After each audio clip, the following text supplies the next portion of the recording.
In today's episode, we have Dakota Workington and Jeff Barker, who have blessed us with their time. And we're going to talk about anything real estate investing, personal development, and just couples and business. So stay tuned for this very juicy episode.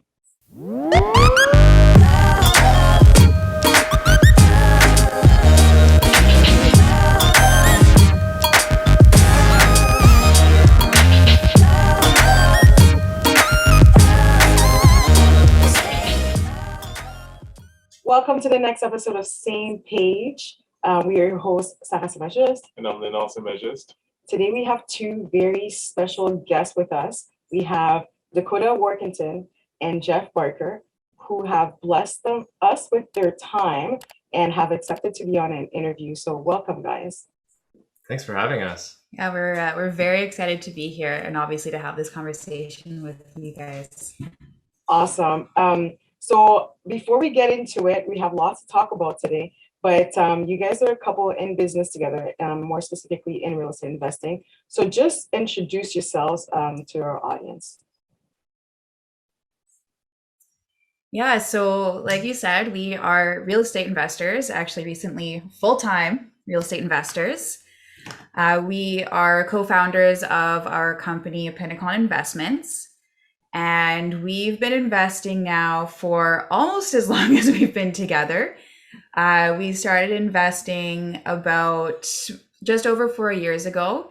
And we actually recently had our 5-year anniversary not too long ago. Congratulations. So yeah, thank you. Yeah, I can't believe how, how much of our relationship we've actually been investing for, basically in business. Yeah, it's pretty crazy.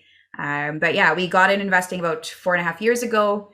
Did a lot of learning at the beginning, so we were a bit slow, I guess, getting into it. Just got a lot of listen to the podcast, did a lot of reading, that kind of stuff. Did our first self-taught, essentially. Yeah, did a lot of self-teaching in the first year. Yeah. Then jumped into our first project in 2019. Which we actually moved into together. Realized after that we should get some actual education, not just some self-taught education. And it's really just exploded from there. Very cool. So you mentioned how that from the beginning you guys started investing and whatnot, and now you guys are full-time real estate investors. So how has that transition been from going from your previous employment and now to doing real estate investing full time? It's been a whirlwind. I don't have anybody telling me what to do anymore, other than Dakota, I guess. Always happen, right? Can't avoid that. Yeah. But just managing your own time and making sure that you're doing the right things and spending your time wisely. Yeah, and it's tough, I guess, when you're first getting into business. Like, we don't have business background, so we're still trying to figure out A, how to run a business, and then B, figure out like what our lanes are. So what Jeff is good at, what I'm good at, what I enjoy, what Jeff enjoys, and trying to sort of split up tasks while also kind of overlapping on some tasks, so we're able to both learn that way. Mm-hmm. So it's a great transition. It's been a fun transition, but also, trying to figure it out exactly how it works. So yeah, I think everybody figures it out, right? At the beginning, whether you get a coach or you're doing it on your own, and even sometimes you have a coach, but you're still figuring it out, right? You're still trying, and then maybe something works and maybe something doesn't work. So I think that's like a lot of people's journeys. What I'm curious about, you mentioned that, you've basically been investing for as long as you guys been together. So initially, what was that conversation like? Like, who was initially interested in real estate? And what was that conversation? Okay, so do you, Jeff? And tell me a little bit, what was that conversation with Dakota saying, hey, I'm interested in this. Do you want to listen to podcasts? Because oftentimes we find that one person is into the business, is into real estate investing, and the other person's like, nah, I'll listen, but I'll support you from the sideline. So how did that conversation go with you guys? So I always had kind of an interest in real estate investing. I never really thought it was something that I could do. Just I was an IT professional and I had a career, and I thought that was really, I was in my lane, right? But I started reading some books about it and really starting to understand. And then I saw that there was a conference happening, real estate investing conference in Ottawa, and asked Dakota if she wanted to come with me. And she had no interest until I told her who the host was going to be of this event. Who is it going to be? And one day, I keep saying this, and it's going to bite me in the butt one day. So it was a Keyspire, like 1-day seminar, and it was Scott McGilvery. Yeah, it was Scott McGilvery that was delivering it. As soon as I told her that, she was all aboard. Yeah, I was like, I'm okay with, watching Scott McGilvery talk for a day and getting my picture with him afterwards. So that's how I got into real estate investing. You did get your picture too. I did. I got my picture, but I also learned a lot. Absolutely. So I think that Jeff's mind was already open to it. It really opened up my mind to the idea of real estate investing. So really, other than Jeff having to convince me to get to this seminar, after that, there wasn't a whole lot of convincing, because it just made a lot of sense to me. So after that, it was pretty, I think, smooth sailing after that. I think we're pretty lucky in that we're both, pretty much from the start, we've both been interested in it, and we hadn't really butted heads with respect to kind of going down that new path. Okay. That's awesome to hear that, like from the get-go, after the first thing, you're like, okay, I'm on board. One thing that I do find, and we're finding this difficult too, is that once you're both into the business, now it's kind of figuring out tasks that, what are your strengths and what are my strengths, and how can we divide and conquer? So, and sometimes people have a hard time actually finding out like what are my strengths and how we divide things. So tell us a little bit how, like, maybe you're still in the process of figuring it out, but tell us a little bit how, like, you guys run your business, who has which task, or is it still very intertwined? Still very intertwined. I'm a lot more analytical. So I tend to take on anything that's relating to the numbers, spreadsheets, that kind of thing. I hate spreadsheets. Okay. So that one was pretty obvious. Yeah, that was an easy one. He's a lot more, I'm detail oriented in some ways, but Jeff overall is the more detail oriented person. I like a lot of like the high level ideas and the stuff that's gonna kind of push us forward. I do a lot of like the social media and we both do like the networking and the outreach, but I think I do a little bit more of that. So I guess that's sort of how we've kind of vaguely split things up for now, but there's still some overlap. Like I still like numbers. I was a math nerd when I was in high school, so I still do like numbers, and we both want to make sure that we understand them. So there is some overlap there. Jeff still likes having his face on social media, so he's still doing some social media as well. So there is overlap, but we kind of fell naturally into some tasks. Yeah, into some tasks. Yeah, definitely still a lot of overlap though. Yeah, but we're also learning still. So we want to make sure that we both understand the parts of the business, and then maybe like eventually we'll divide more, definitely.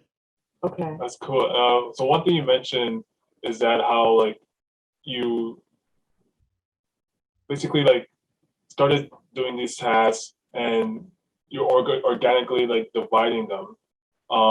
But one thing that I'm interested in is how did you guys shift from the personal development aspect? Because knowing your story, you guys both really jumped into getting coaching and getting mentoring with like, just jumped right into the deep end. And so like, what was that mentality like to going from one retreat then to another retreat shortly thereafter? Explain that for us. We just haven't really stopped, I guess, since that first retreat and since joining this group. Yeah, I think It really happened after our first project. We were kind of learning about, not wearing too many hats and making sure that you pay the professionals to do the stuff that the professionals are good at and that you're not good at. So that was a mindset shift that we actually we took over pretty quickly, I'd say. Like we knew that we wouldn't be able, we were also in full-time jobs, right? Like we knew we wouldn't be able to take on every task in a project. And it was really that first project that made us realize that we needed coaching, because we spent more money than we should have. The project took way too long. And we realized that spending that money to get the coaching was going to have a huge return on the other end, where we would spend less money on projects and they would take less time. So that having a bad project is what, caused that mindset shift. And then really after that, it was realizing the power of connections and the power of people. Mm-hmm. I think you realize that pretty quickly, especially in real estate and in business, how important people are and how important connections are. So once we got into coaching and had a bit of a network, we realized how vital that was to growing a business. And that's why since joining Wealth Genius just a couple of months ago, we've really dove in and we've been present because we know the importance of that. Full immersion, really. Yeah. Okay. So you're mentioning a bad project. I think you talked to me about it a little bit. So one of the goals of this podcast is really to bring the truth, like the goods, the good parts and the, not so great parts about business and couples and whatnot. I'll speak about, one of our, I guess, biggest losses. And then I'll dive into a little bit about your project and maybe one thing that you've learned a little bit about this project. So we invested with a company where we in another province, and basically they were guaranteeing a certain set of returns, 17%. We thought it was a no-brainer. Like we didn't necessarily have the money, but we borrowed at a very low interest rate. I think it was like 3%, and then we were going to make 17. So we're like, hey, the spread is 14%, no-brainer. So we go in, invest with them, and we buy a property. And it was like a 2-year term. And as we were moving along the term, we learned so much more about real estate that we're like, okay, after the 2-year, we'll just pull out and do other things with that money, because we can actually buy something bigger. But then that company actually went bankrupt, and luckily we didn't lose any money, but we were certainly not receiving 17% anymore, right? So we were just breaking even, and because we were borrowing the money, now we're just breaking even on our expenses with the rent, with the revenue, but now we have to pay that 3% on the monthly. So overall we're now in a negative, right? And it's taking a little bit long to sell that project. So one thing that we've learned is it looked too good to be true. And at the beginning it wasn't. We were getting our monthly 17%. It was great, hassle-free, we're just cashing in. But really, number one thing that we're lucky that we've done is that we were in first position. Leonard's name was on the property, so we didn't have to kind of fight to get that money back. It's like, well, we own it, right? Mm-hmm. So that's one thing that moving forward, I'm glad we did. Even though some people were in second position, some people was at P note. So and secondly, I feel like, okay, well, from now on, really scrutinize companies, see if they have like a track record. It's not just like 1 or 2 years, but a little bit longer before investing with them. So I'm hoping this will bring some value to, our viewers, because I do love myself, at least, learning from others' mistakes, and I can definitely learn from my own mistakes. So one thing I want to ask you is about your project. You said that you guys had a flip. So tell us a little bit about maybe what didn't go so well, and one thing that you learned in the process. So I guess it would be the first project that we did, and this was really just self-education. We didn't know how to properly build a team. or hire the right contractor. Mhm. So essentially we had moved into a bungalow and we were converting the basement into a legal secondary suite. So I asked actually a friend of mine from high school if he was able to build an apartment because he was a contractor. Which once you start getting into real estate, that's exactly what they tell you not to do. Absolutely. Oh.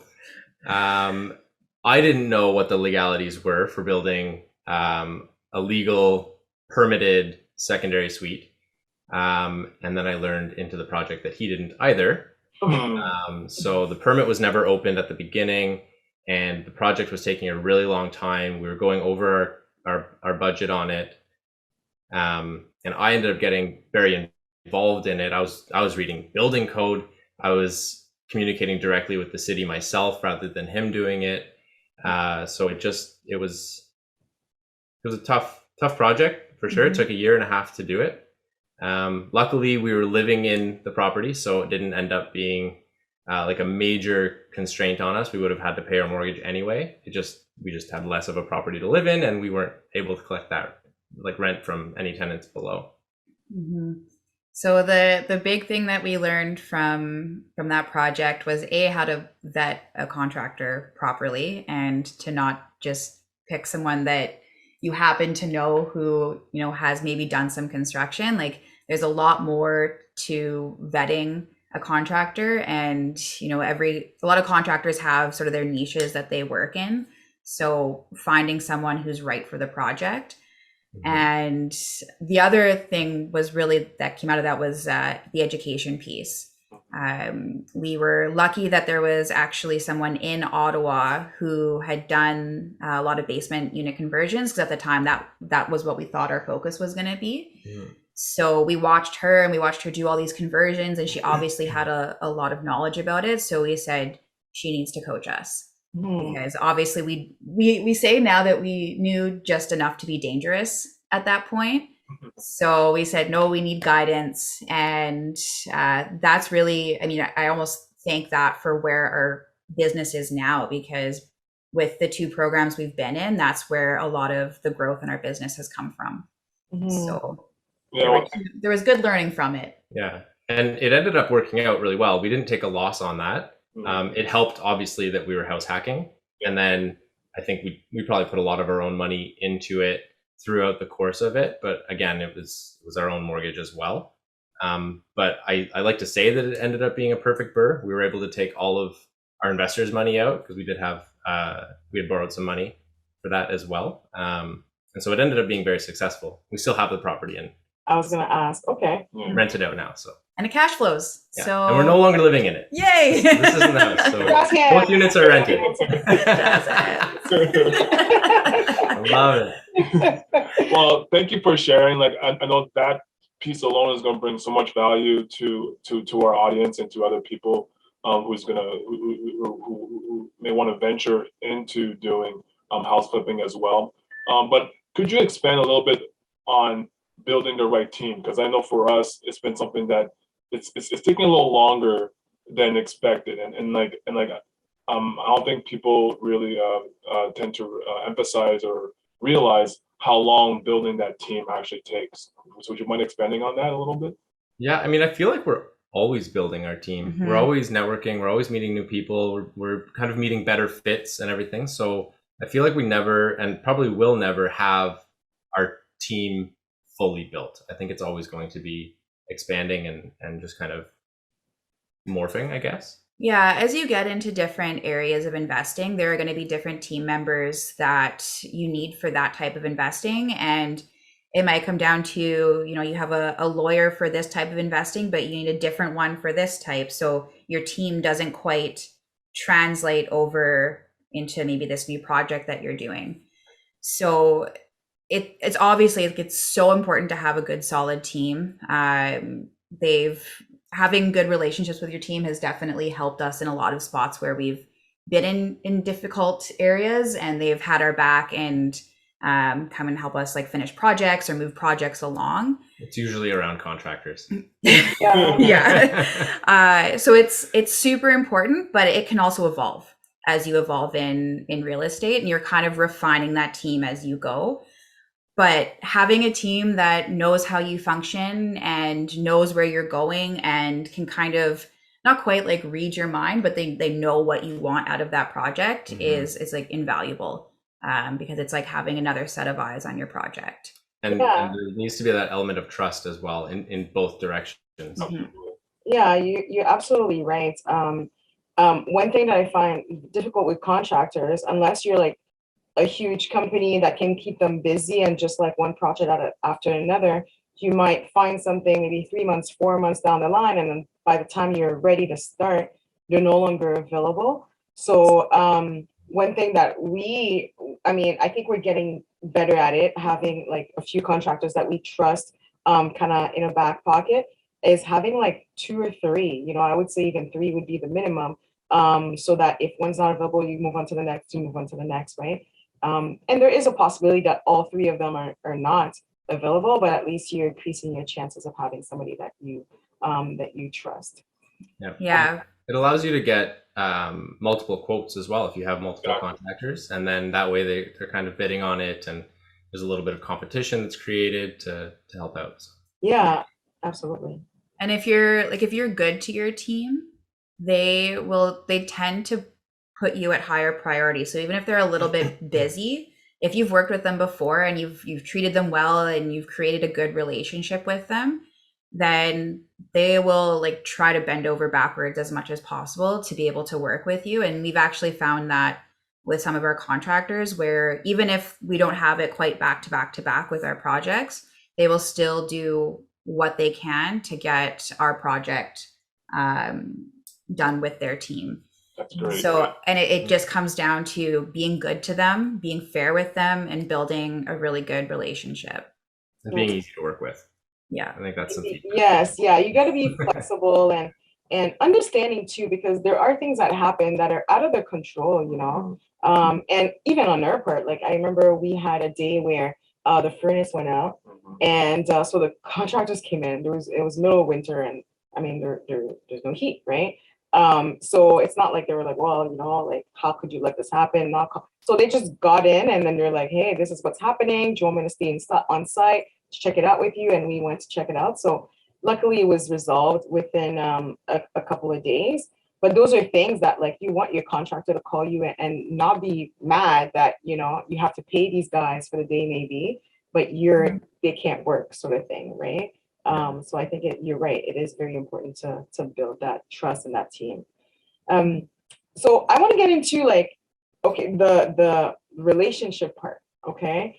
Yes. So being in business together, and Leonard and I are experiencing this.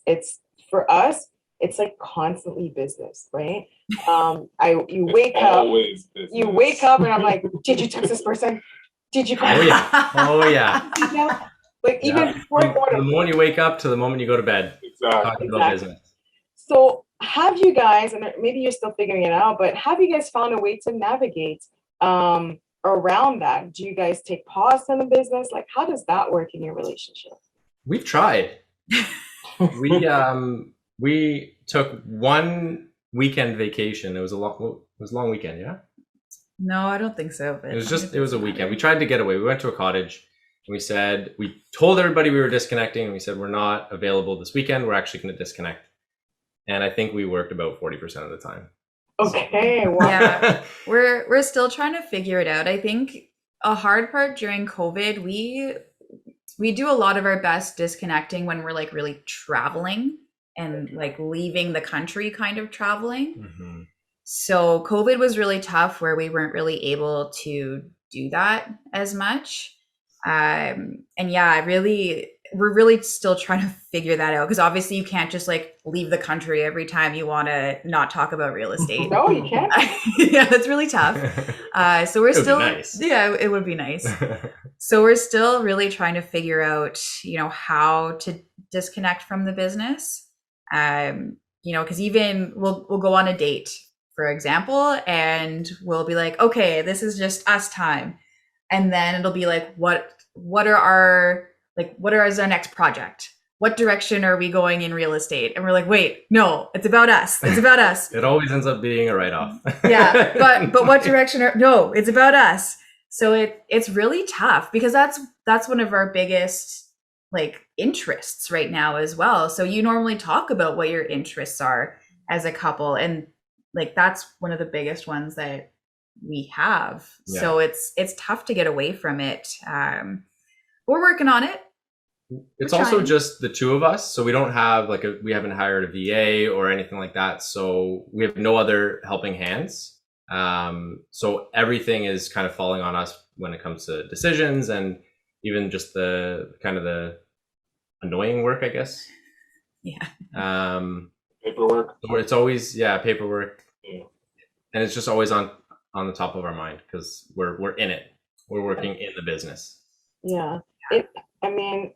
It's, were you gonna add something? Oh, I was just gonna say, it's also like now that we're working from, like we work from home, right? Like we don't have a 9 to 5 anymore. So we're just literally in the house all the time talking about real estate. So it's a bit hard to like escape it. And there's papers everywhere. So This no is matter something what, we need to fix. It's something we need to been saying fix. that for a long time. I know. But there's papers everywhere. So no matter what room you're in, you're looking at some type of a paper that, it's like, do we have to do that? Or Sticky notes have everywhere. we done this specific task? And it's always there because it's not out of sight, out of mind. Yeah. Yeah. I mean, we this is technically my office, but this is also a spare bedroom.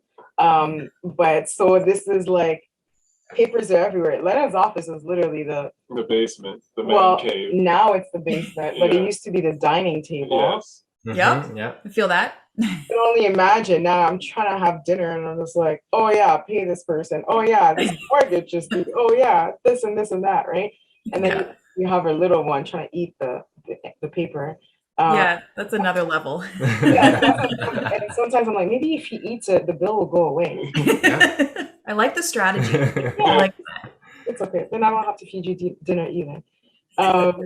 So that's amazing. I mean, I think anybody who's actually has a passion about real estate or just actually likes it and wants to build, generational wealth and have like similar goals, it's tough, right? It's like, okay, well, what do we talk about? Do we talk about like, I know you skate, Dakota. Do we talk about like going to skating and what do you really, or you can talk about your wedding. Yes, but that's also a little bit stressful. So that seems like more work as well. Oh, yeah. It really is. Who knew? The planning process is definitely more work. That's when are you guys getting married again? September 10th. September 10th. So and is everything almost ready? If I may even venture there. Do you know a DJ? I do. I'm not sure if he's available. Montreal. That's like I think the one big piece that we're missing right now, but otherwise like the big pieces of the wedding are pretty much together. Okay. And we actually ended up hiring a wedding planner, and she deals with like linens and florals and decor and all that kind of stuff. And we're pretty relaxed. And she was like, I was like, this is the vision. And she's like, does this work? And I was, yep, perfect. Just do that. So I think for the most part, things are together because the big pieces are done. And I feel like she's going to kind of take care of the little pieces. So I think we're getting there. But it's funny because we have the follow-up meetings with our planner every month. And it's because of the real estate stuff, it's like so far on the back burner. And it'll be the day before and we'll go through our homework and be like, oh no, we have all this stuff to do. And it's like the day before. So we're like last minute. Yeah, last minute homework for the wedding stuff. But it's coming together. It'll be fine. We're like I said, we're chill. We just want a big party. So that's what it's going to be either way. At the end of the day, when the day comes, you guys are just going to get married and that's it, right? Like nothing else will. Trying not to stress too much about it. There's just a lot of planning to do. So yeah. That's one thing that I told myself. Like if the week of certain things weren't completed, then I wouldn't that was it. That's it. It wasn't going to get done unless it was like something major. Like, I don't know, I didn't have a photographer or something. But anything else was like, okay, we're still, are you still coming? Because I'm still coming. I know. Well, even like with our guest list, because even people are, I think they're still a bit nervous to travel and that kind of stuff. And I was like, well, in the end, if it's just you and me, then it's just you and me, and That's we'll it. have our own party. Yeah, a lot of food. So all good. That's a great attitude. That's awesome.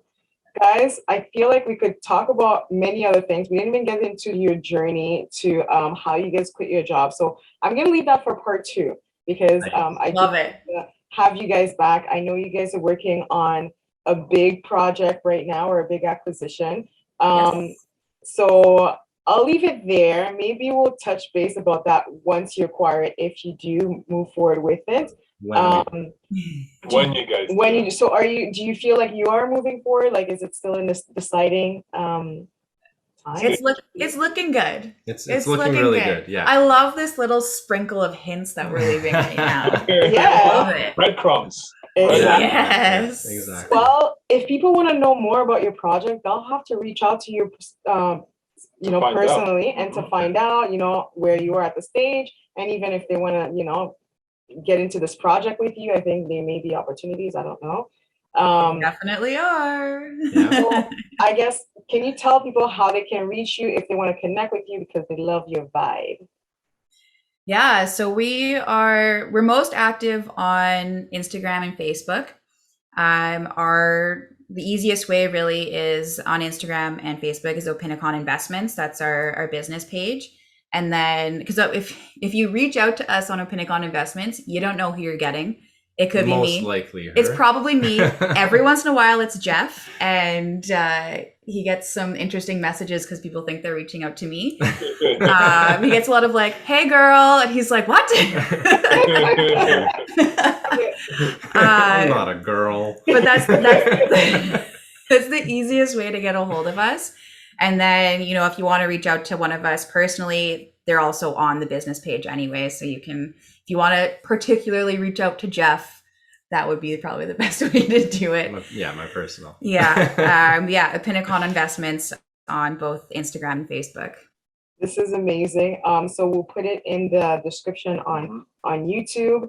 And I'm encouraging anyone who's watching this who wants to connect with you guys to click on their either IG handle or their Facebook page. Just reach out to them. They're an amazing couple, full of knowledge, and I know you guys personally. We know you guys personally, and that we know that you guys like to provide value. So don't hesitate to reach out.